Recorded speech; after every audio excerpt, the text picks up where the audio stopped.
happy thriving Thursday. Today let's talk about number 9 on the PA, sewer and water charges. Today we continue our master class on the purchase agreement. Let's read number 9, sewer and water charges. Seller agrees to pay for all sewer and water charges to date of closing or possession. Possession will apply if no choice has been made.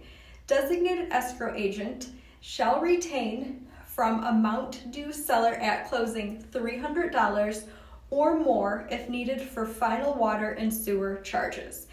After water and sewer bills are verified paid, any unused portion shall be returned to the seller.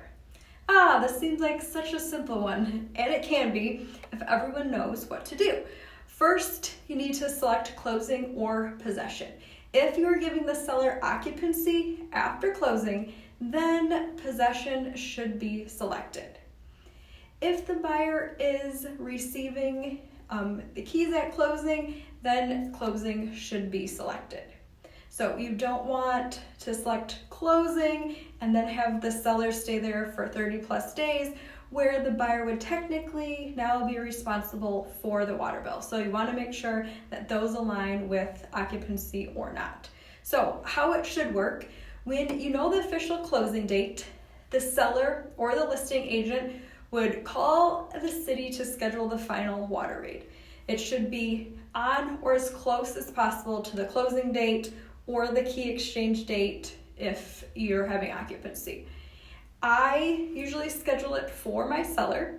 So the city should then email the final water bill to the agent, who will then email that bill to the title company. The title company will pay the final water bill out of the $300 that they held and send the remainder, if there is one, to the seller. So I always let my sellers know to not pay the final water bill, that I'm going to handle it and they'll get a reimbursement if there is one. So if it gets double paid, if the seller paid it and then the title company paid it, it's really a pain to get a reimbursement from the city. So I always let them know not to pay that final bill if I am in fact going to handle it. So I hope you continue to practice kindness out there. Have a wonderful, thriving Thursday and a great weekend.